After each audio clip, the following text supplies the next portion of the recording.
You see, the marvelous joke is that the whole thing is made up.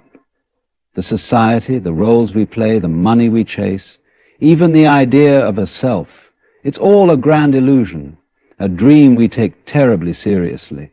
We're born into a game already in progress, handed names, beliefs, nationalities, and told this is who you are. And we believe it. We fall into line. We perform. But have you ever paused long enough to ask, who is playing this game?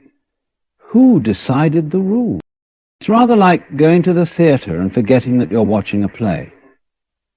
You start believing the tragedy, gasping at the drama, and crying when the hero falls. And yet, deep down, there's a part of you that knows it's all pretend. That part of you is what people call consciousness. Not your personality, not your ego, but the silent observer behind it all. The eternal witness who's been watching since the beginning. But oh, how we cling to our roles. The banker, the artist, the mother, and the rebel. We put on these masks and forget that they're masks. We suffer when the mask cracks, when the performance goes awry, when the audience doesn't applaud. And so we hustle harder, worry more, try desperately to be someone, as if there were such a thing to be. It's like a dance that we think we have to choreograph perfectly, forgetting that dancing is not about getting to a particular place on the floor. It's about enjoying every step. The point of music isn't the final note. The point of life isn't the destination, but we rush, we strive, we accumulate. As though death were a finish line we had to reach faster than everyone else. The great secret, if there is one, is that none of this is solid. Not your name, not your plans, not even time. It's all ideas. Constructed, agreed upon, and passed down like fairy tales around a campfire. And yet within that fiction we can laugh, cry, make love, wage war. We can build cathedrals or destroy cities. We can pretend to be kings or beggars. But it's still pretend. It's still the dreamer dreaming.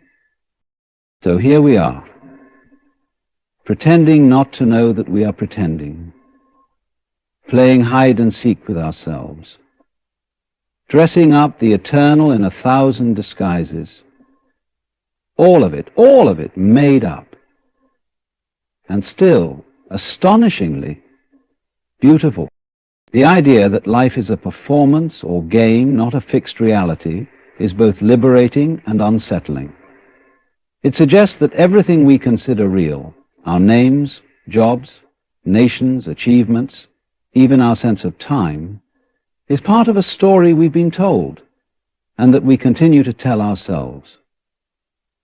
We're born into a system already in motion. The rules are laid out for us before we can even speak. We're given a name, a nationality, a religion perhaps, and told what things matter. We learn what is good and bad, what is success and failure. And we accept these definitions without question because in our innocence we assume the adults know what they're doing. We don't realize they too are acting out roles handed to them by someone else. It's a bit like walking onto a stage in the middle of a play. Everyone else is already in costume, delivering their lines with such confidence that you assume they know the truth. So you scramble to catch up. You memorize your part, you play it well, and perhaps you even earn applause. But all the while you never stop to ask, who wrote this script? What if I don't want this role? That question rarely arises because the play is so convincing. The set design is detailed, the costumes realistic, and everyone is so deeply invested in the drama that to break character feels almost violent. But once you do question it, really question it, you start to see the cracks. You begin to notice how arbitrary so many things are. Why should green paper with numbers on it hold such power over our lives? Why is one accent considered more intelligent than another? Why are some jobs revered while others are ridiculed, even when the latter sustain the world more directly? These judgments aren't truths, they're agreements. Social conventions that work only because we all silently nod along. If we stopped agreeing, they would dissolve. Take the concept of time, for example. We treat the calendar and the clock as if they were part of the fabric of the universe. But time, as we use it, is an invention. It helps us coordinate, yes, but it also traps us. We become obsessed with being on time, growing older, achieving certain things by certain ages. But the trees do not care about what year it is. The rivers do not flow according to a schedule. They simply are. We are the ones who have built this intricate machinery of time and then imprisoned ourselves inside it. And so we play these roles: student, employee, parent, citizen. We obey traffic lights, pay taxes, chase promotions, save for retirement. We do these things not because they are universal truths, but because we've agreed to play this particular game called society. And games are fine, so long as you remember they're games. The danger comes when we forget, when the rules of the game become laws of nature in our mind, when we confuse symbols with reality. Money, after all, is a symbol. It represents value, but it is not value itself. Yet people live and die for it. People wage wars over it. That's how deeply we fall into the illusion. The roles we play also define how we interact with others. A person may treat you differently based on the title before your name, the clothes you wear, the car you drive. None of this says anything about who you are, but it shapes your experience in the game. And if you start to identify too much with your role, you may forget that you were ever free to be anything else. A child plays doctor one moment and pirate the next, without losing herself. But adults often forget this fluidity. We become so entrenched in our chosen identities that any challenge to them feels like a threat. But this performance isn't that in itself. In fact, it can be beautiful. Just like a well-acted play or deeply moving film. The trouble begins when we mistake the role for the reality and become consumed by the drama. We take insults to our character as wounds to our soul. We experience failure in the role as failure in our being. But if we could remember that it's all a story, we could start to play more freely, more lightly. We could laugh at the absurdity instead of weeping in despair. Think of how many people chase success, believing that reaching a certain status or income level will finally make them real. But nothing in the external world can confer authenticity upon you, because the world itself is part of the game. It's like trying to win a dream by collecting more dream objects. The dream isn't the problem. It's the forgetting that it's a dream. That's what causes suffering. Once you realize this, life doesn't become meaningless. Quite the opposite. It becomes art. You are not stuck in one script. You are the improviser. You can play your role with grace or abandon it entirely. You can engage fully in the drama while knowing it is just that, drama. You can live from a place of deep curiosity and creativity rather than fear and conformity. And perhaps most importantly, you begin to see that everyone else is playing a role too. The angry boss, the rude stranger. even the tyrant. They are all trapped in costumes they may not have chosen. And when you see that, compassion naturally arises. The desperati fini no longer need to win the game. You can choose how to play it. You can walk off the stage, or you can stay and enjoy the play, not because it's real, but because it's a beautiful illusion. And sometimes, just sometimes, that is enough. What we usually refer to as the self is not what we truly are. It's a mask, a character, a collection of thoughts, labels, and roles that we wear so convincingly that we forget we're wearing anything at all. We say I, and assume that I refers to something solid, permanent, something with boundaries. But when you look more closely, the ego, the personality you've built and believe in, starts to dissolve under scrutiny. It is not a fixed thing. It is a story, constantly edited and retold, a bundle of memories, desires, fears, and images, all stitched together and called me. We begin developing this ego early on. As children, we learn our names. We learn what behaviors get approval and which ones bring punishment. We learn how to be good, how to be smart, how to be successful. Slowly, we piece together an identity. I am a kind person. I am shy. I am ambitious. These are phrases we repeat so often that we start to believe they're facts, but they're not facts. They're opinions we've internalized, stories others told us, stories we agreed to. And this identity becomes a kind of prison. Once we're inside it, we begin to defend it. If someone challenges who we think we are, we feel threatened, not because they've harmed our essence, but because they've poked a hole in our image. And we cling to the image because it feels like safety. But it isn't. It's a limitation. When you believe you are the ego, you start to live in a constant state of tension, always managing impressions, defending yourself, trying to maintain the fiction of consistency in a world that is anything but consistent. We say things like, I'm not the kind of person who does that.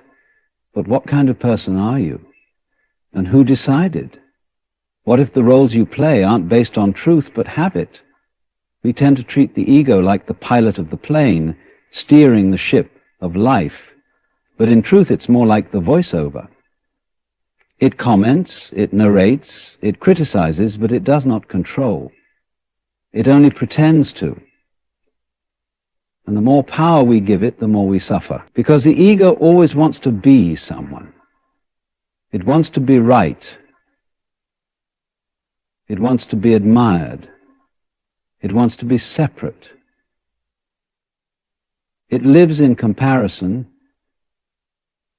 and conflict. But beneath this noisy, restless structure of thoughts and roles, there is something still, something aware, something that watches. That awareness is who you truly are, not the thoughts, but the space in which thoughts arise, not the emotion, but the presence that feels it.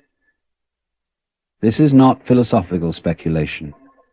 It is something you can verify for yourself, not with your intellect, but through silence, through observation. Sit quietly and look within.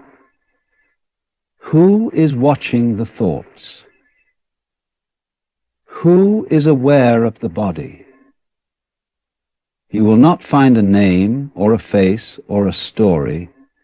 You will find openness, witnessing, being. And it is there that peace begins, because the ego always needs to improve, always needs to fix something, always needs to defend. But awareness simply is. It doesn't strive. It doesn't resist. It doesn't panic over outcomes. When you rest in that awareness, the masks begin to fall away. You no longer need to be seen as successful or clever or attractive. You begin to live without reference to image. You start to respond to life directly, instead of through the filter of egoic identity. This is what people mean when they talk about waking up. Not becoming someone new, but realizing that you were never this someone to begin with. The ego will fight this, of course. It doesn't want to disappear. It will say, if I let go of who I think I am, I'll be nothing. But that's not true.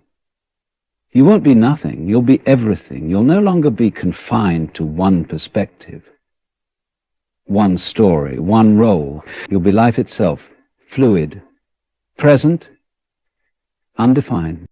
In ordinary life, we constantly reinforce the ego. Social media is a perfect example. There, we curate ourselves, create personas, seek approval. We become addicted to being seen a certain way. But this kind of attention is not love, it's maintenance. We're keeping the ego alive by feeding it recognition. And when that recognition fades, so does our sense of worth. But true self-worth doesn't come from beings. It comes from seeing that you don't have to be anybody. That doesn't mean you lose your personality. You still speak, laugh, create, connect. But now it flows from a deeper place, not as a performance, not as a strategy, but as a natural expression of presence. You wear the mask when it's useful, but you know it's a mask. And because you know that, you're free. You can be playful. You can be vulnerable. You can stop defending, stop pretending. Stop striving to become what you already are. This shift isn't something you can force. It's something that happens naturally as you start to question the assumptions of the ego. You begin to notice its patterns, how it judges, how it compares, how it fears. And in seeing those patterns, you stop identifying with them. They lose their grip. And what's left is something quiet, spacious, and deeply alive. You are not your name. You are not your achievements. You are not your trauma. You are not even your thoughts. You are the awareness that has witnessed it all. The stage has changed, the roles have changed, the emotions have come and gone. But you have remained. Not the you that is described in a resume or biography, the deeper you, the one that doesn't need to be explained or defended. The ego is like a wave that has forgotten it is the ocean. It rises, falls, crashes, and panics. But when it remembers its source, it relaxes. It still dances, still moves, but no longer fears, because it knows that it is never separate, never alone, never incomplete. It never was. So you can let go. You can stop trying to become someone and just be. And in that being, something extraordinary is revealed. Not through effort, not through striving, but through the quiet realization that you were never the mask, never the voice, never the image. You were always the light behind it all. The world we perceive with our senses, the one we claim to know so well, is not as solid or as objective as we tend to believe. We walk through life assuming that reality is out there, fixed, waiting for us to observe it. But when you begin to examine the nature of perception, how we see, hear, feel, and interpret, you realize that the world isn't simply revealed to us, it is constructed through The so-called external reality is filtered through our senses, our nervous systems, our conditioning, and our mental frameworks. It is not what is, but what we interpret. If you look at a tree, you say, "I see a tree." But what you are actually seeing is not a tree as it is in itself. You are seeing light reflecting off that object, interpreted by your eyes, translated into signals by your nervous system, and processed into a mental image. The color green is not out there on the leaf. It's an experience arising in consciousness. What we see is a map, not the territory, a projection, not the pure thing. We live not in the world, but in our idea of the world. And that idea is profoundly shaped by thought. Thought categorizes, labels, and judges. It breaks the world into names and forms and meanings. And while this is useful for navigation, so we can cross a street or build a bridge, it is not the truth of reality. Reality is far too wild and flowing to be caught in a net of concepts. When you try to hold the ocean in a bucket, you end up with water, yes, but not the ocean. And so it is with the world. We hold on to symbols and names and call it understanding, but what we've understood is a simplified version, a model. Albert Goldsberg. Nates began to speak very quickly and carefully. Nate thought apologists fired at cohesion, not knowledge. Knowledge of doctrine. We live inside narratives, interpretations, mental projections. And we forget that we're the ones creating them. We say, "This is how things are," but really it's, "This is how I see things right now through the lens of my thoughts and conditioning." Every person walks in a different world because every person's mind is shaping that world as it's being perceived. This is why 10 people can experience the same event and tell 10 different stories. There is no single objective experience of life. Only endless reflections of it through different minds. The illusion becomes even deeper when we forget that these interpretations are interpretations. We mistake the map for the territory. We believe our thoughts about the world are the world. But thoughts are just thoughts. They rise and pass like clouds. They are not truth. And the moment you begin to see this, something begins to shift. The grip of belief starts to loosen. You stop being a prisoner of your own mind and start becoming a witness. It is thought that creates boundaries. It tells you where you end and where the rest of the world begins. It defines this as me and that as other. But these divisions are not in the world, they are in the mind. Reality, if you look without labels, is seamless. There are no lines in nature. A tree becomes the air through its breath. The rain becomes the river, becomes the ocean, becomes the sky again. Everything flows into everything else. There is no fixed point at which you stop and the world begins. You are not observing the universe from the outside. You are inside it, made of it, inseparable from it. And this is not some spiritual metaphor. It's quite literal. You breathe in the world with every inhale and exhale yourself back into it. Your body is made of food, water, and sunlight borrowed from the earth. Your thoughts are echoes of language, culture, and memory. Nothing in you exists in isolation. And yet the mind, through thought, creates the illusion of separateness. It builds a wall and then wonders why it feels alone. We suffer because we believe in the solidity of what we see. We treat appearances as permanent. situations as fixed, identities as final. But look closely, and nothing stays the same.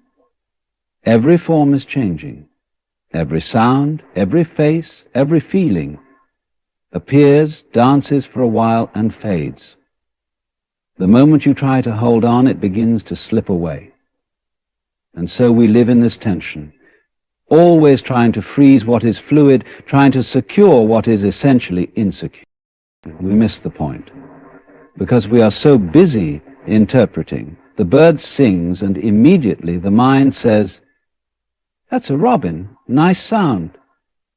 But in that moment, we've stepped away from the song and entered thought. We've gone from presence to commentary, from life to concept. And while thought can be beautiful and creative, it can also be a veil, a filter between you and the raw immediacy of now. So the invitation is not to stop thinking, that would be impossible, but to see thought for what it is, a tool, not a truth, to become aware of how interpretation shapes perception, to notice how stories arise, how judgments form, how identities cling. And in seeing this clearly, something begins to soften. You start to witness the world without needing to define it. You begin to rest in what is rather than what you think it is. There is a kind of freedom in that, a lightness. Because when you no longer take your thoughts as gospel, you open to mystery again. You allow space for surprise, for awe, for wonder. You stop reducing life to names and outcomes and allow it to be what it always was. A living, breathing, ungraspable dance. This is the doorway to presence, to being with life rather than being lost in commentary about it. And that presence is not passive. It is alert, alive, intimate. It doesn't need to understand everything because it's not separate from anything. It listens, it feels, it sees without conclusion, it feels its way, and it has its way. And it has its way because it is inseparable. It is fresh in every moment. This is the doorway, the moment in the night.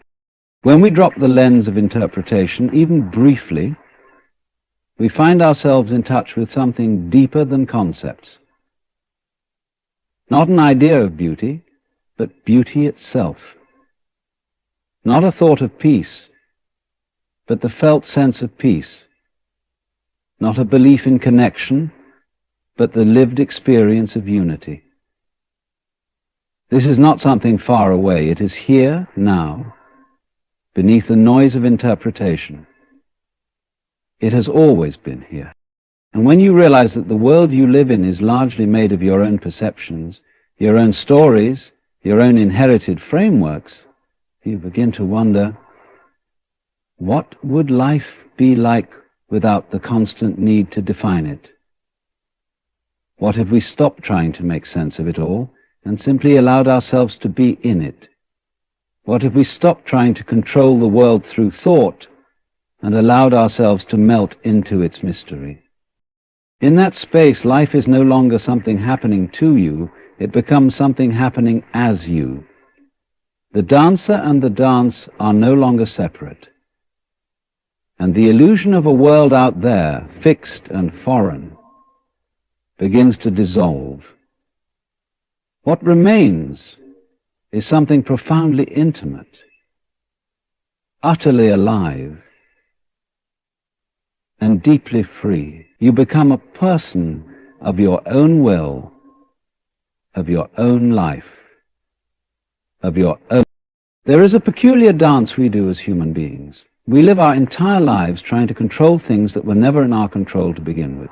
We obsess over plans, outcomes, identities, and security, believing that if we just get it all right, then we will finally be safe, fulfilled, whole. But what if the entire structure upon which we base this effort, the idea of a separate self, struggling to master life, is itself an illusion. You know, what if the you've been trying to protect is a mental fabrication? This sense of I, this idea that there is a fixed self behind your eyes, steering your life like a driver in a car, is not something you were born with. It's something that developed over time. As children, we had experiences. We learnt language. We were given a name. We were told, this is your body, this is your mind, this is who you are. And slowly, layer upon layer, a self-image was constructed. But like all constructions, it can be deconstructed. And when you begin to peel back the layers, you find something curious. There is no you to be found. What you begin to realize is that this I is more like a story, a narrative being told in the mind. It says, I'm this kind of person, I need these things, I've had these experiences, I'm moving toward this goal. It gives continuity to experience, but it's not solid, it's not permanent, it's not separate from the flow of life. And yet, we take this story as gospel, we identify with it so deeply that we suffer for it. We fear its unraveling, we guard it jealously, and we build our entire lives around its preservation. The problem is that this self-story is built on division. It says, I am here and the world is out there. I must survive. I must succeed. I must be someone. And from this sense of separation arises fear. The fear of failure, the fear of loss, the fear of death. We live as though we are fragments, vulnerable and incomplete. And so we strive. We chase money, love, power, recognition, not for their own sake, but to reinforce this fragile sense of self. We say, if I have this, then I will be okay. But the I we are trying to protect doesn't really exist in the way we imagine. This is the great paradox. We are trying to control a life we don't actually own. Life is happening moment by moment. Breath rises and falls. Thoughts appear and vanish. Emotions bloom and fade. The body changes, the environment shifts. Time moves forward. And yet we cling to this illusion of being in charge. We take credit for things we never consciously chose. You didn't choose to be born, to breathe, to think. You don't will your heart to beat or your eyes to see. Life moves through you as you, and still you believe you are separate from it. But what happens when you begin to question this illusion? When you start to see that the self is not something fixed, but a fluid process, you begin to loosen your grip. You stop taking everything so personally. You begin to laugh at the seriousness with which you once held your own identity.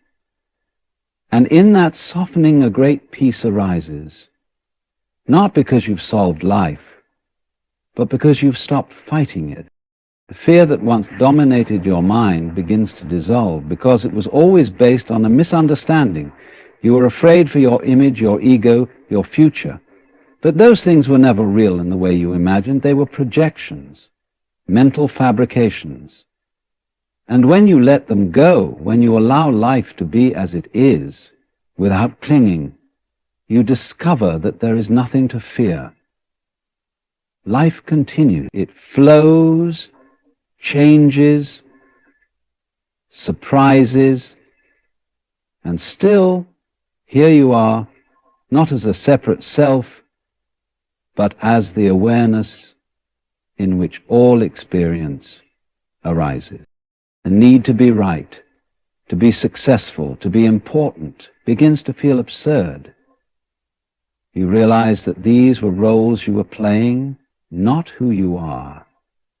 The whole performance, trying to get somewhere, trying to prove something, loses its urgency. and you return to the simplicity of the present moment. You listen, you breathe, you feel. You become available to life in a way you never were when you were preoccupied with maintaining the illusion. And this doesn't mean you become passive or indifferent, quite the opposite. You become more alive, but your actions are no longer driven by fear. You don't act out of insecurity or a need for validation. You act because the moment moves you, because love flows through you, because curiosity draws you forward. There is no longer a self to protect. There is only life expressing itself through this form. For a time, even the fear of death softens, because death too is just a concept, a word we use to describe a change in form. But who you are is not the form.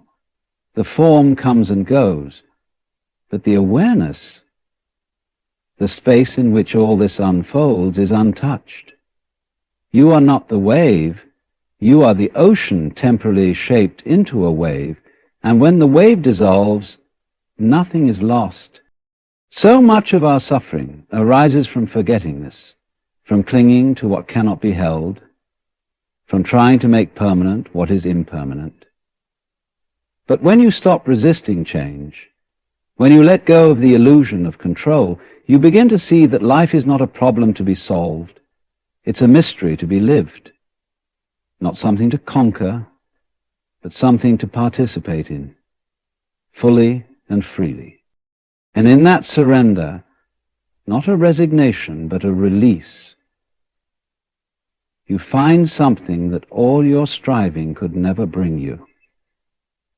A stillness, a clarity, a deep sense of belonging, not because you finally became someone, but because you finally stopped trying to be. What we often fail to realize is that the mind loves certainty.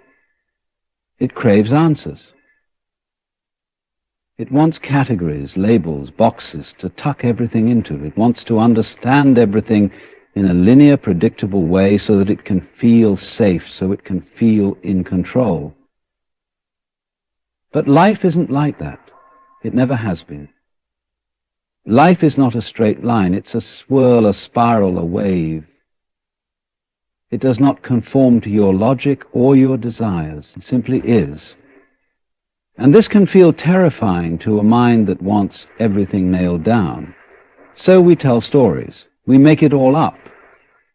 Not just the stories about our identity, but the stories about how the world works.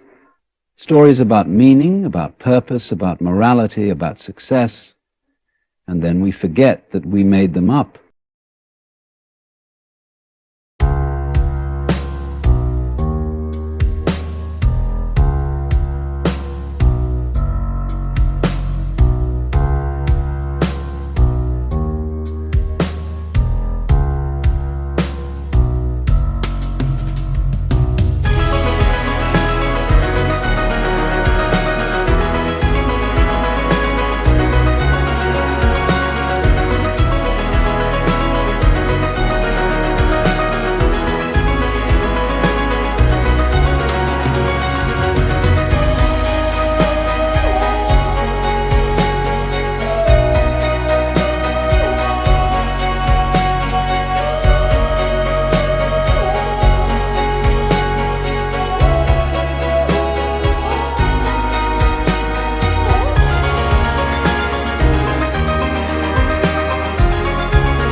We spend our lives clinging to people, to beliefs, to the illusion that control brings us peace.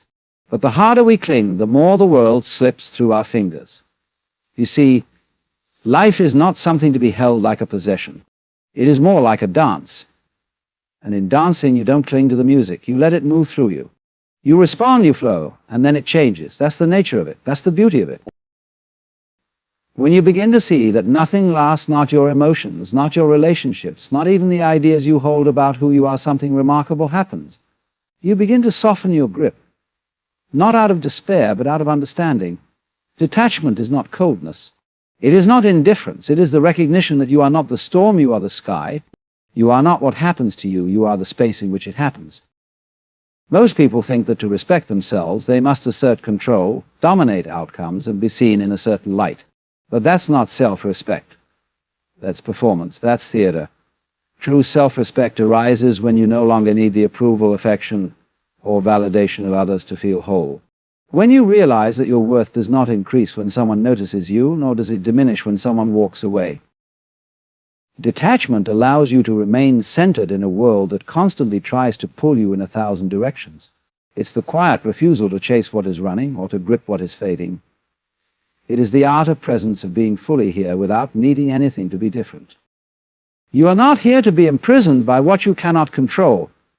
You are here to witness it, dance with it, and when the music changes, bow and let it go. There is no need to hold on so tightly to that which was never yours to begin with. Even your own image of self is not something to cling to. It is a mask, a costume. You wear it for a time and then you set it down. There's a freedom that arises when you let go, not in fear but in trust.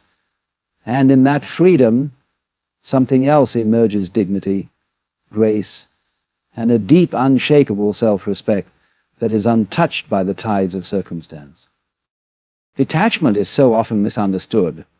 People hear the word and imagine a kind of cold, emotionless existence, a state where one no longer cares, no longer feels, no longer engages. But that isn't detachment at all. That is numbness. Real detachment is entirely different. It is not a withdrawal from life, but a deeper movement into it with open eyes and an open heart. It is a shift from resistance to acceptance, from clinging to allowing, from fear to freedom. To be detached is to recognize the transient nature of all things: thoughts, feelings, relationships, successes, failures. Everything flows. Everything comes, stays for a while, and then passes on. And the trouble begins when we try to make something stay forever that was only ever meant to visit. We hold on tightly to people, believing they complete us. We grip onto moments, hoping they never change. We attach our identity to roles, jobs, achievements, and then suffer when life inevitably moves us beyond them. But life is a process, not a possession. Trying to freeze life is like trying to grasp water with your bare hands. The tighter you squeeze, the more you lose. Detachment, then, is the realization that you don't need to squeeze at all. You can open your hand and let the water run freely, and in doing so you actually feel it more purely. You are no longer trying to preserve the illusion of control. You are finally in harmony with what is. This doesn't mean you stop loving, caring, or showing up fully. In fact, detachment deepens your presence. You love without trying to own. You care without needing a reward. You show up without demanding a certain outcome. You begin to live life without expectation, and in doing so you experience it more fully. You are no longer reacting out of fear, fear of loss, fear of rejection, fear of change. Instead, you are responding from a place of inner stillness. Emotions still come and go, but they no longer define you. You can feel sadness, but you are not consumed by it. You can feel joy, but you don't chase it like a drug. You allow every feeling to be what it is without building an identity around it. You begin to see that your emotions are not personal, they are just weather patterns passing through the sky of your awareness. And the sky does not cling to the clouds. It holds them gently and then releases them. When you live from this space, there is a soft power that begins to grow in you, a quiet confidence that no longer needs everything to go right in order for you to feel okay. You stop fighting life. You stop arguing with what is. You no longer waste your energy trying to make the world bend to your will. Instead, you begin to move with it, not against it. And this movement brings with it a profound peace. There is also a kind of beauty in this way of being that cannot be described, it can only be felt. It's the beauty of watching a sunset, knowing you cannot hold it. The beauty of listening to a song, knowing it will end. The beauty of loving someone deeply, knowing they are not yours to keep. And yet, in letting go of ownership, the love becomes more sincere, more radiant, because now it is no longer clouded by need. It is simply an offering, a gift. To detach is to see clearly, to step back and recognize that nothing and no one belongs to you, not even your own thoughts. You are the observer of all things, not the possessor of them. And in this observation you find clarity. You begin to see how much suffering has come from trying to hold on too tightly. How much pain arose not from the loss itself, but from the resistance to it. And so you begin to loosen your grip. Not because you are giving up, but because you are waking up. You realize that you don't need to grasp in order to experience. You don't need to control in order to feel safe. You can simply be. And in this being, in this quiet surrender, you find something extraordinary: freedom without isolation, love without attachment, power without domination. This is the essence of detachment. It is not escape. It is not retreat. It is full engagement with life as it is, not as you wish it to be. It is the understanding that you are a wave in the ocean, rising and falling with the tides, not separate, not in control, but entirely at peace with the movement. You are no longer trying to make the wave permanent. You are simply riding it, moment by moment, breath by breath. In that space there is nothing to prove, nothing to chase, nothing to fear. There is only the sacred rhythm of life unfolding. And you, no longer entangled, can finally witness its beauty, not through the lens of desire, but through the eyes of presence. That is what it means to detach. Not to be less human, but to be fully awake in your humanity. To know that you can love and let go, feel and still be free, care and still have peace. Detachment, then, is the highest expression of respect not only for yourself, but for life itself. It is the wisdom to allow all things to come and go without losing your center. It is the deep inner knowing that nothing real can ever be taken from you. That your peace, your self-worth, your joy, these are not dependent on what stays or leaves. They arise from within, untouched by circumstance, unshaken by the winds of change. True self-respect is not something that comes from applause, attention, or the opinions of others. It does not rise and fall based on who notices you, who praises you, or who decides to love you. It is not built from compliments, social status, or the number of people who approve of your choices. True self-respect comes from within, from a quiet and unshakable knowing of your own worth, regardless of what the outside world reflects back at you. We live in a world that teaches us from a very young age to seek our sense of value from others. We are taught to look outward to parents, teachers, peers, followers, strangers for signs that we are enough. We learn to mold ourselves into something acceptable, something pleasing, something that will be validated. And in doing so, we forget who we really are. We abandon our truth in exchange for belonging. We trade authenticity for approval. This constant seeking turns into a subtle addiction. We begin to rely on external validation like a drug, always needing more, always fearing its withdrawal. A single criticism can feel like a wound. A lack of attention can feel like rejection. We start to believe that if no one sees us, then maybe we don't exist. If no one applauds us, maybe we're not doing enough. If someone disapproves, maybe we're unworthy. But this is not self-respect. This is dependency disguised as confidence, and it's fragile. It shatters easily because it's built on something that was never stable to begin with, the opinions and emotions of other people, which are constantly shifting. One moment they admire you, the next they misunderstand you. One moment they're cheering, the next they're silent. If your self-worth is tied to this, then you will spend your life chasing and pleasing, exhausted and never at peace. Self-respect begins when you no longer look outward to know who you are. It begins when you turn inward and listen to your own being without the noise, without the mask. When you stop needing to be seen a certain way in order to feel seen at all. It is the quiet moment when you say to yourself, even if no one sees me, I see me. Even if no one claps, I will keep dancing. Even if no one agrees, I will still follow what feels true. That kind of respect for yourself is deep. It cannot be touched by popularity or loneliness. It is not inflated by praise, nor deflated by criticism. It is rooted. It is stable. It allows you to stand tall even when the world does not give you a reason to. It allows you to walk away from what does not honor you without anger or bitterness, just clarity. It allows you to speak your truth, even if your voice shakes, even if no one else is speaking. And when you are truly rooted in self-respect, you no longer need to argue to be understood. You no longer need to force anything to stay. You no longer beg for love, time, or attention.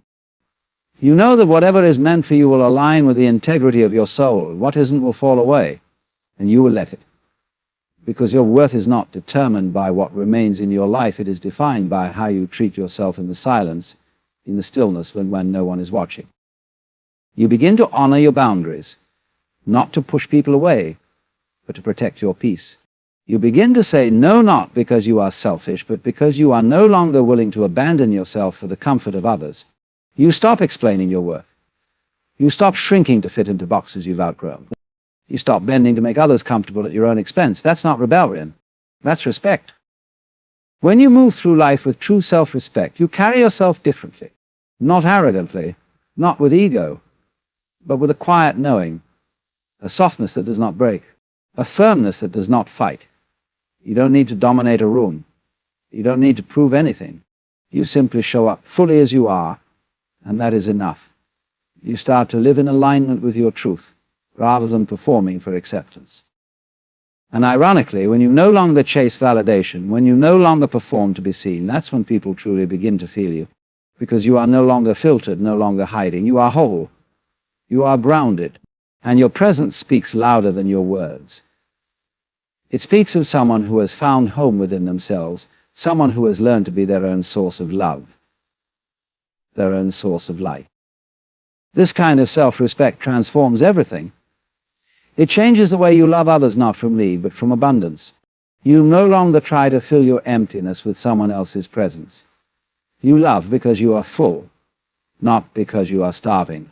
It changes the way you face failure, not as a reflection of who you are, but as a necessary part of growing.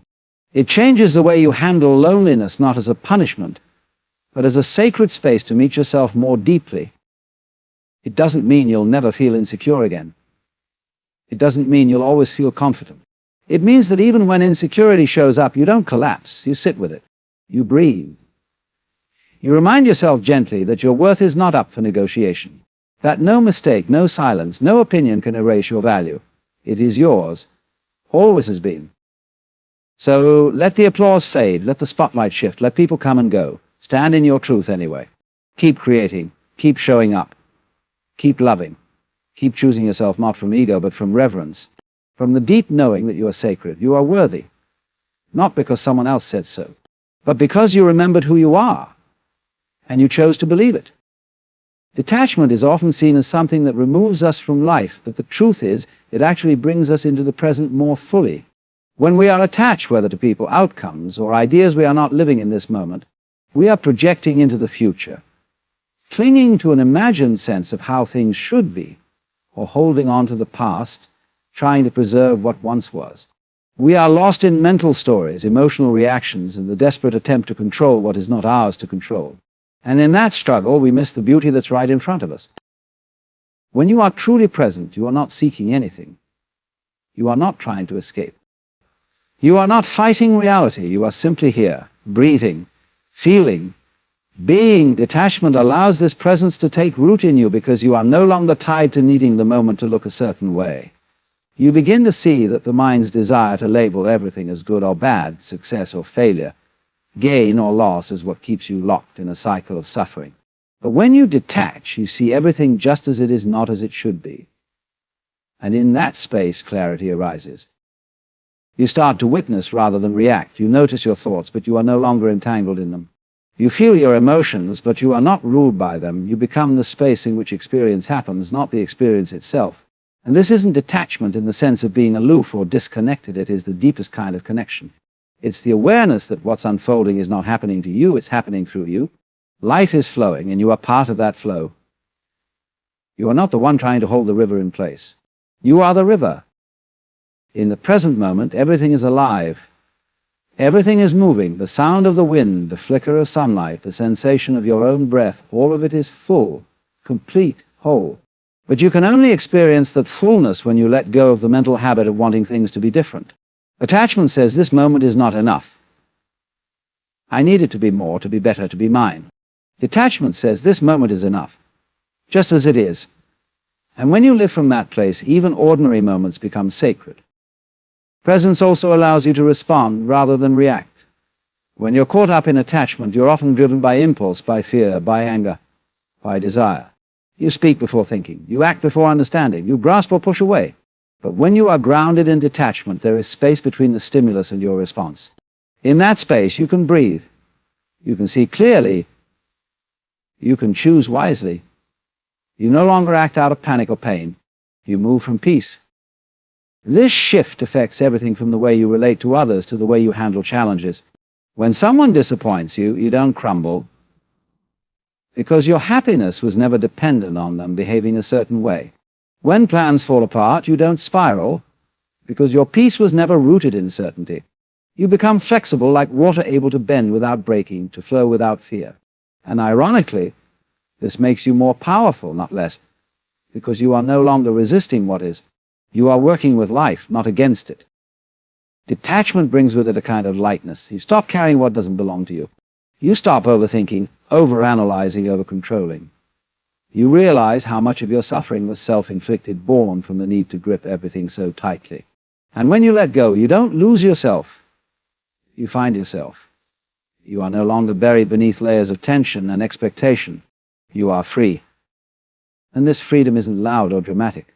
It's quiet, subtle. It feels like peace. It feels like waking up in the morning and not needing the world to change in order to feel okay. It feels like walking into uncertainty without fear, because you trust yourself to handle whatever comes. It feels like looking at someone you love and not needing to possess them, not needing them to complete you, because you are already whole. You can enjoy the moment without clinging to it, because you trust that what flows away will always be replaced by something new. This is the paradox of detachment. It does not lead to distance, but to depth. It does not create numbness, but awareness. It does not remove love, it purifies it. Because now your presence is not filtered through fear or control. It is clear, still, radiant. You are not distracted by what might be or what was. You are simply here. And in being here, you are alive. There is also a kind of fearlessness that grows within you when you embrace this path. You are no longer afraid of change because you know that everything changes. You are no longer afraid of endings because you understand that they are part of the rhythm of life. You stop resisting impermanence. You welcome it. Not because you enjoy loss, but because you trust that every ending makes space for something else to begin. You stop needing guarantees. You begin to live with an open heart, knowing it might break, but choosing to keep it open anyway. The truth is, we were never meant to control life. We were meant to dance with it. And every time we let go of attachment, we take another step in that dance. We move with grace instead of force. We listen instead of dictate. We become receptive to life rather than aggressive toward it. And in that receptivity, we begin to see how deeply connected everything really is. Detachment gives you eyes to see the beauty in everything, not because it's perfect, but because it's real. You begin to notice the subtle miracles, the way laughter can rise in the middle of sorrow, the way a single breath can reset your nervous system, the way silence can speak louder than words. These things don't show up when you're lost in the past or fixated on the future. They reveal themselves in the stillness of presence. And so you return to this moment again and again, not because it always feels good, but because it's the only place where life actually happens, the only place where transformation is possible, the only place where peace is found. And the more you live from here, the more you realize you don't need to grip so tightly. You don't need to control everything. You don't need to fear what's to come. You are here, and that's enough. When you begin to truly practice detachment, something remarkable happens. You start to rediscover your own wholeness. It's not something that arrives from the outside, not something granted to you by another person or circumstance. It's something that's always been there, quietly waiting beneath the layers of longing, of reaching, of needing. It waits for the moment you stop trying to complete yourself through what's out there and instead turn inward. That turning is not a grand gesture, but a gentle returning to your own inner stillness. A soft realization that nothing outside of you can define your worth. As long as your identity is wrapped up in attachment, you are at the mercy of everything around you. You need someone to love you in a particular way. You need the job, the title, the praise, the validation. You need things to go according to plan. And when they don't end, they often won't begin to unravel. You question yourself, you chase even harder, you tighten your grip. But that very grip is what keeps you from resting in your own enoughness. Detachment is not indifference, and it's certainly not avoidance. It's the deep understanding that you are not incomplete, that you don't need to be fixed by the love of another or by achieving a goal or fulfilling an expectation. You stop outsourcing your peace to unpredictable people or fleeting situations. You stop saying, I will be okay if, and instead you start saying, I am okay now. That's the power of detachment. It brings you home to yourself. There's a strange illusion most people live under, the idea that happiness, security, and identity are found in things and people. So we build our inner life like a house of cards, one wrong move, and it all comes crashing down. But when you detach, you take your sense of self off the table. You stop using other people as mirrors for your self-worth. You stop letting circumstances dictate how you feel about yourself. Suddenly, whether someone approves or disapproves, whether things succeed or fall apart, you remain steady, not cold, but centered. Your self-respect no longer fluctuates with the tides of life. And in this steadiness, you begin to reclaim your inner authority. You stop trying to convince others of your value. You stop seeking permission to be who you are. You start walking in alignment with what feels true for you, not because someone else says it's right, but because you've learned to listen to your own inner voice. That voice, once drowned out by fear and noise, becomes clear in the quiet space detachment creates. You no longer need to prove your worth through overgiving, through constant availability, through shrinking yourself to fit into someone else's version of you. You don't have to chase love because you've stopped confusing love with approval. You don't have to earn respect by betraying your own needs. You simply exist fully as you are. And that becomes enough. Not just for you, but for the energy you carry into the world. Ironically, when you let go of the need to be seen a certain way, people begin to feel your presence more deeply. Not because you're performing for them, but because your authenticity has become magnetic. You're no longer wearing the mask of who you think you should be. You're no longer entangled in the game of pleasing and performing. You are real, unapologetically so. And that realness draws in the kind of people and experiences that resonate with your soul, not your survival instincts. What detachment reveals is that your self-respect isn't something that others bestow upon you. It's something you either embody or you abandon. And you abandon it every time you settle for less than you deserve. Every time you cling to something or someone that diminishes you. Every time you awaken your intuition just to maintain connection. But when you choose detachment, you begin to say, I trust that letting go of what harms me will never rob me of what's meant for me. That trust becomes the foundation of your inner peace. This isn't always comfortable. In fact, detachment often feels like grief in the beginning, because you are not just letting go of people or situations, you are letting go of illusions. You are letting go of the fantasy that someone else will save you. You are letting go of the belief that worth is something you have to earn. And with every letting go, there is a small death. But with every death, there is also a birth, the rebirth of your sovereignty, your clarity, your alignment with the truth. You begin to see that the self you thought you had to protect or defend was never under threat. Only the ego was.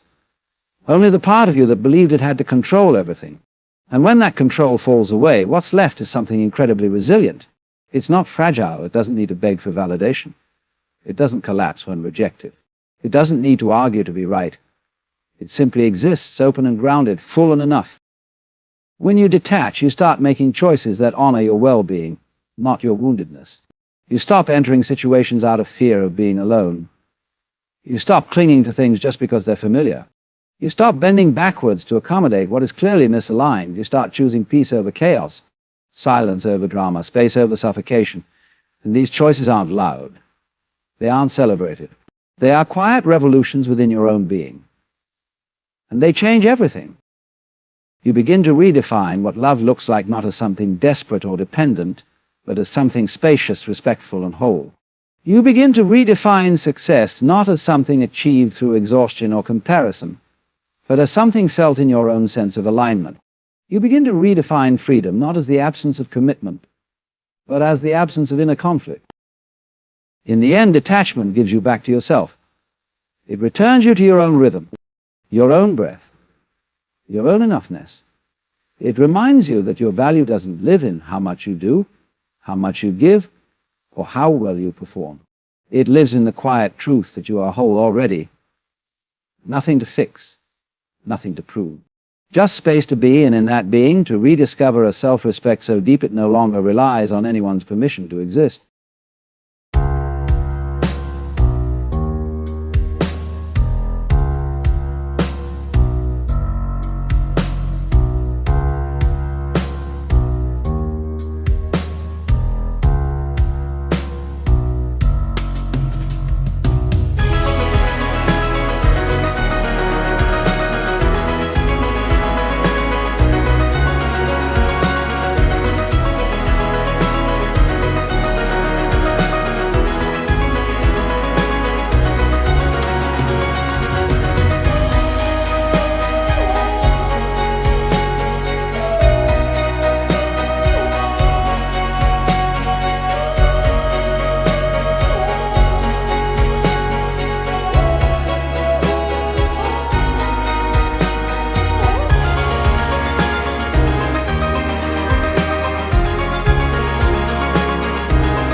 There is a curious state of being that arises when you begin to detach emotionally.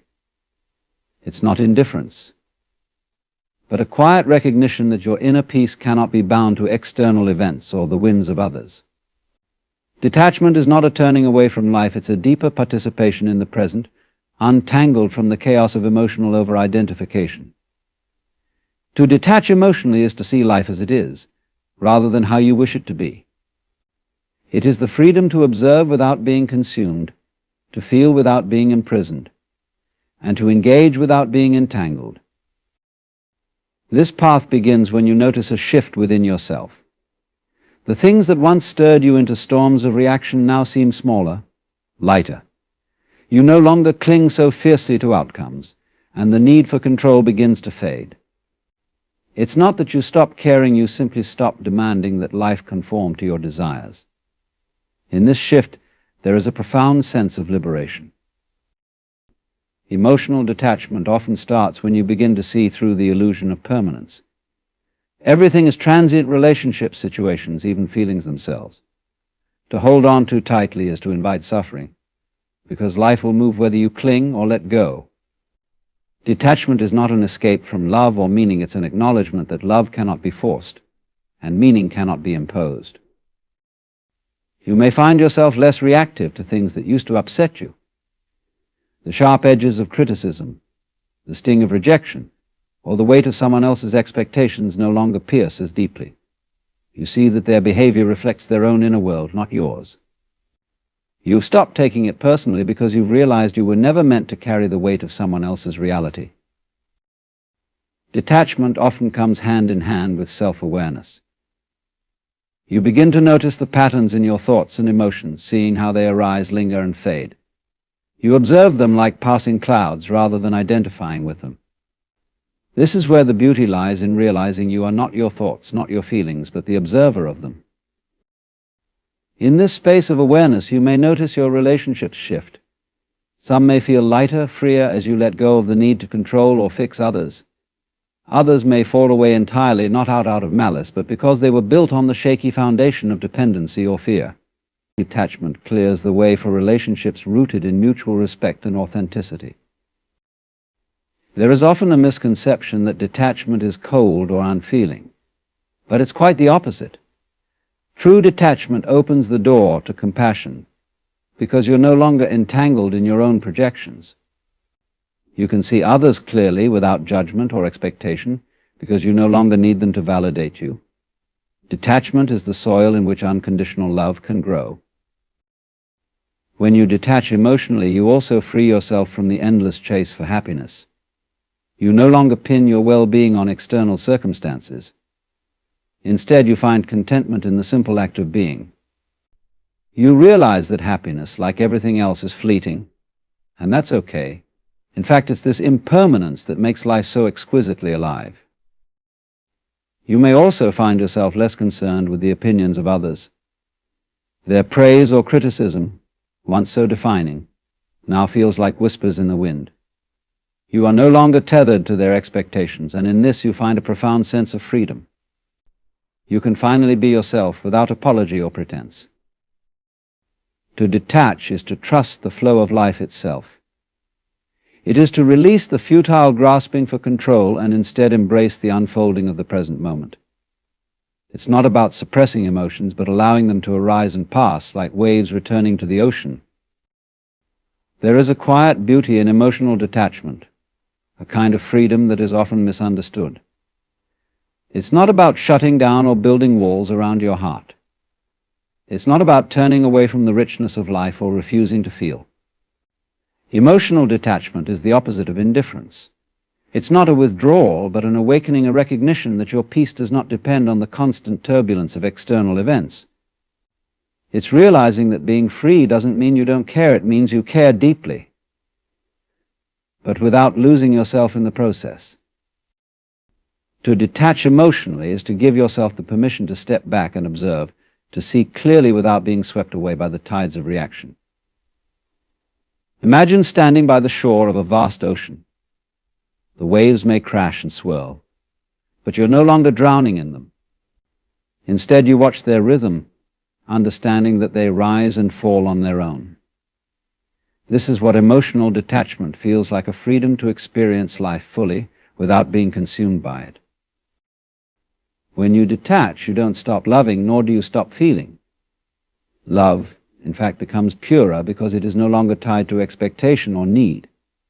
Detachment frees love from the chains of dependency, allowing it to exist as it truly is, unconditional and expansive. And this kind of love born of freedom isn't weak or fleeting. It's stronger, more enduring, because it doesn't cling or grasp. It doesn't demand or suffocate. It simply is. Indifference, on the other hand, is a closing of the heart, a refusal to engage. It is a numbing, a shutting out of life's richness. Detachment is entirely different. It's an opening, a widening of perspective that allows you to see the world and your place in it more clearly. You become less attached to the highs and lows because you've discovered that your essence doesn't depend on them. Your sense of self, your inner peace, isn't held hostage by the external. This freedom changes the way you move through the world. You no longer feel the need to fight against everything or control the uncontrollable. Instead, you flow with life, understanding that true strength lies in surrendering to its rhythm. You begin to realize that the moments you used to fear or resist are simply waves on the surface of a deeper stillness within you. And in that stillness, you find yourself not as someone disconnected, but as someone profoundly connected to life, free from the chains of attachment. This is the gift of emotional detachment, a life lived fully, richly, and without fear. It is the freedom to feel without being overwhelmed, to love without losing yourself, and to live without needing to control what cannot be controlled. It's not the absence of emotion, but the presence of clarity, the kind of clarity that brings peace.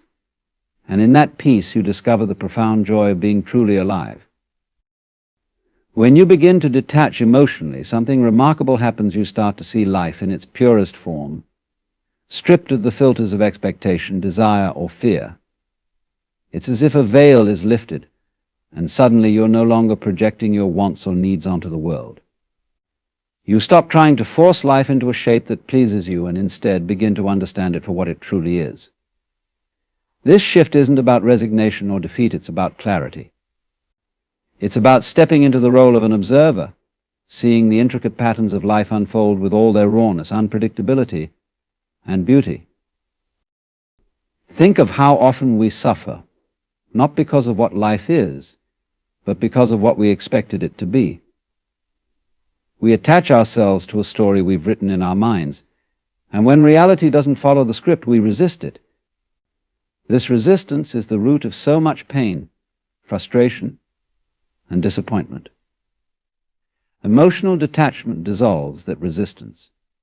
It allows you to embrace life's natural flow, not because it's perfect, but because it's real. When you stop insisting that life conform to your vision, you free yourself from constant disappointment. You no longer cling to a version of how things should be, but instead find meaning in how they are. You begin to notice the subtle details, the way the light dances on a leaf, the softness of a breeze, the quiet rhythm of your breath. You're no longer so consumed by what's missing that you fail to see what's already there. This doesn't mean you stop dreaming or striving. It means you let go of the desperation to control the outcome. You understand that life is not something to be tamed or conquered, but experienced. It's a profound shift from grasping to allowing.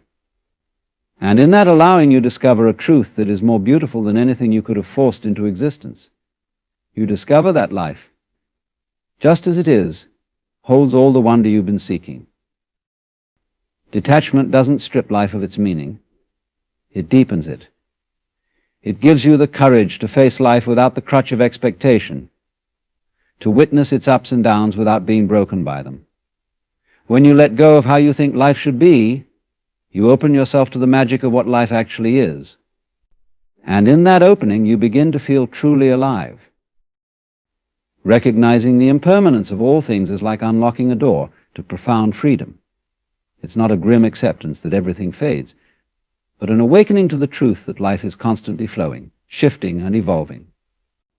Everything you hold on to, whether it's a feeling, a relationship, or a moment, is as fleeting as a drop of rain sliding down a window pane. To understand this is not to despair, but to find a sense of peace. When you embrace impermanence, you stop fighting the natural rhythm of existence. Think about how much suffering comes from clinging to what must inevitably change. We try to freeze time, hold on to people, preserve experiences, or protect emotions that are meant to pass through us. But life is like a river. It cannot be stopped, only observed and embraced as it moves. Detachment is not about rejecting the river. It's about stepping into its flow without fear, knowing that no wave, no current is ever permanent. When you recognize impermanence, you begin to see that every loss, every ending, is not a punishment, but part of a larger cycle.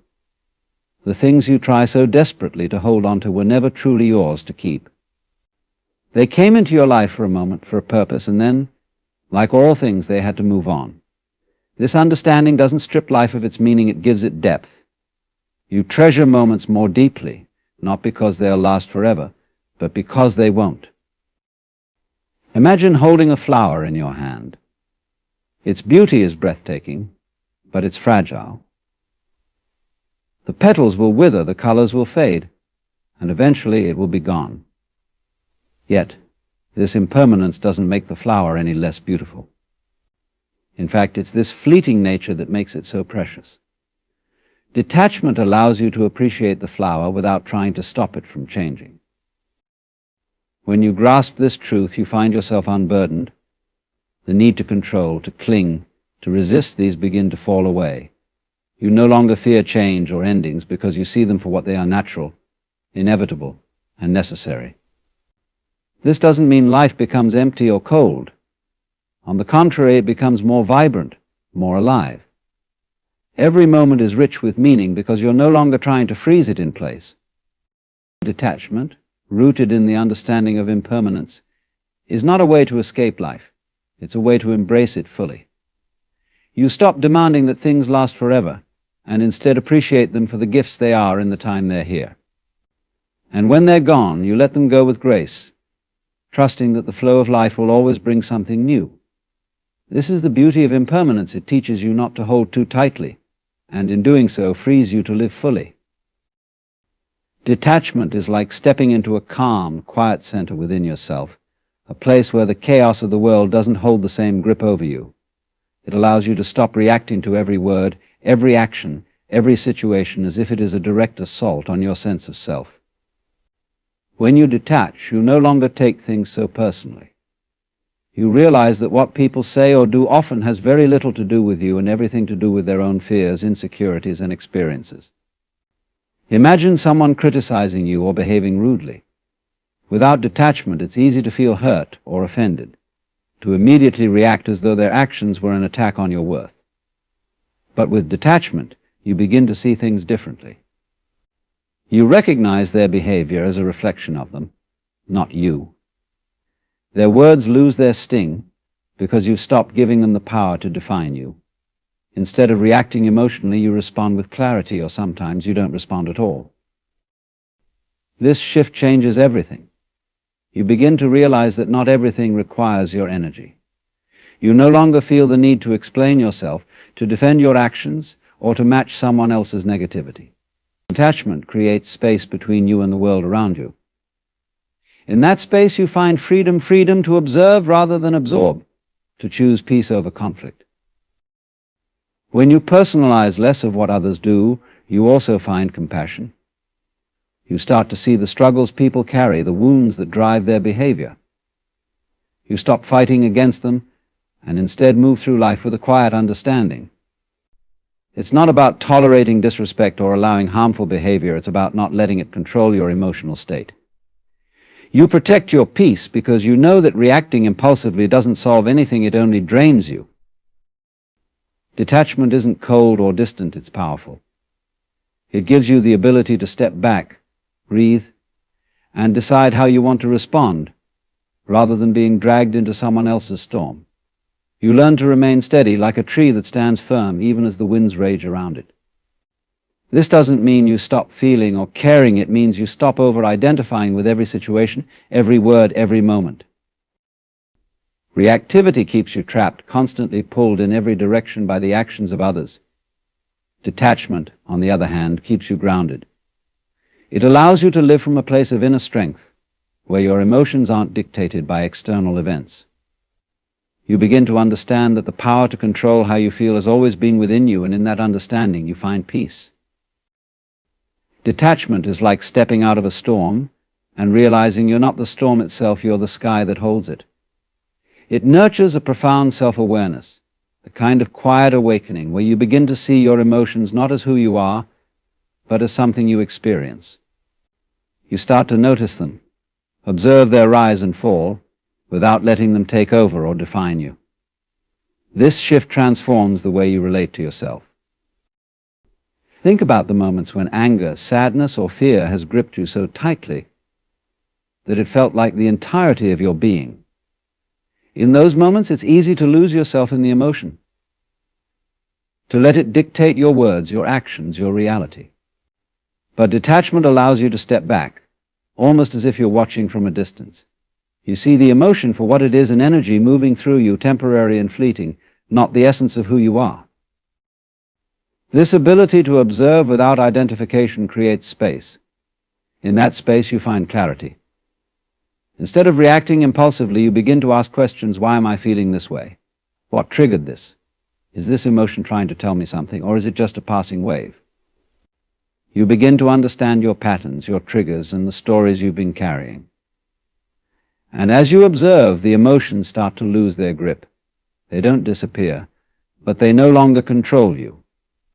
Self-awareness isn't about suppressing emotions or pretending they don't exist. It's about honoring them, allowing them to flow through you without attaching your sense of self to them. You begin to see that you're not your anger, your sadness, or your fear. You're the observer of these emotions. And this realization is liberating. It allows you to experience life with greater balance and understanding. When you detach, you also develop a deeper sense of kindness toward yourself. You no longer judge your emotions as good or bad, you simply allow them to be.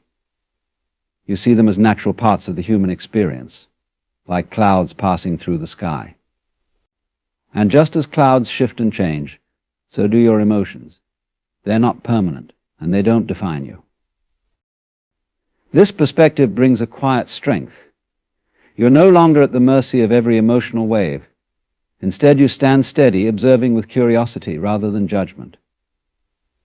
Detachment isn't about numbing yourself, it's about finding the courage to face your emotions without being consumed by them. It's about realizing that you are the sky, vast and infinite, capable of holding every storm and every calm moment without ever losing yourself. Relationships transform when you let go of the need to control. It's as though a heavy weight is lifted and the connection becomes something freer, something more real. Control, though often unspoken, creates invisible chains in relationships. It binds the other person, but it also binds you. When you let go of that control, what's left is something lighter, something rooted in trust and respect, rather than fear and expectation. Think about how much energy is spent trying to shape others, trying to make them behave in ways that fit your desires or your idea of how things should be. It might feel like love, but it's often fear disguised as love, fear of losing, fear of change, fear of vulnerability. But love, true love, cannot be forced or confined. When you release the need to control, you allow the relationship to breathe, to grow in its own way, and to reveal its truest form. Letting go doesn't mean you stop caring. It means you stop gripping so tightly that you suffocate the connection. It means you no longer place the weight of your happiness on someone else's shoulders. You begin to see the other person as they truly are, not as an extension of your needs or expectations. And in that space, something beautiful happens. The relationship becomes more honest. You're not trying to fix them, mold them, or predict their every move. Instead, you're meeting them where they are, allowing them the freedom to simply be. This shift makes love lighter. It takes away the pressure, the constant tug of war between expectation and reality. The connection no longer feels like a battle to maintain control, but a dance where both people are free to move in their own rhythm. And in this dance, authenticity flourishes. You're not holding on out of fear or insecurity. You're choosing to stay because of genuine connection and mutual respect. Attachment in relationships doesn't weaken the bond, it strengthens it. By letting go of control, you're saying, I trust you to be who you are, and I trust myself to be okay no matter what. That kind of trust is powerful. It builds a foundation of mutual respect, where both people feel seen and valued, not for what they can give or how they behave, but simply for who they are. When relationships are free of control, they become a source of joy, not stress. You stop clinging, and in doing so, you stop fearing loss. You start loving with an open hand, not a closed fist, and that openness brings an ease, a natural flow to the connection. The love becomes lighter, more expansive, because it's no longer weighed down by the need to hold on so tightly. It simply exists, free and authentic, like it was always meant to be. True detachment opens the door to something extraordinary, the ability to love without conditions. When you let go of the need to control, possess, or shape others, you begin to see them for who they truly are, not for who you think they should be. In that space, compassion arises, not the kind of pity that looks down on others, but a deep understanding that we are all walking through life, carrying our own struggles, fears, and dreams. When you detach, you are no longer tied to the idea that someone must behave a certain way for you to care about them. Love becomes less transactional. It's no longer I'll love you if, or I'll care for you as long as. Instead, it becomes an offering, freely given, without strings or expectations. And it's here that the beauty of unconditional love takes root. Detachment doesn't mean indifference or apathy. It means you love without clinging. You're not trying to own or fix someone, nor are you attaching your happiness to their actions. This creates space for a purer kind of love, one that isn't clouded by insecurity or fear. You love because it feels natural, because it flows from the deepest part of your being, not because you're trying to gain something in return. Compassion grows in this detachment, because you begin to understand that everyone is navigating their own path, just as you are. Their mistakes, their flaws, their moments of weakness, these no longer feel like reasons to judge or withdraw. Instead, they become moments to lean in, to see their humanity, to recognize yourself in their struggles. You start to understand that just as you are imperfect, so are they, and in that shared imperfection there is connection. This perspective changes the way you love.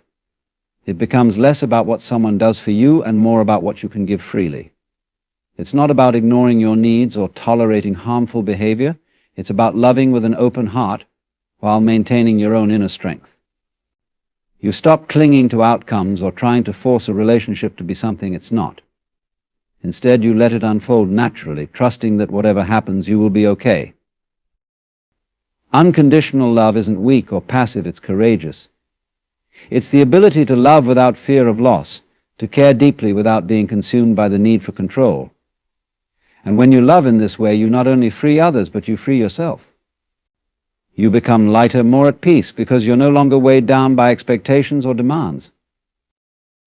This is the power of true detachment.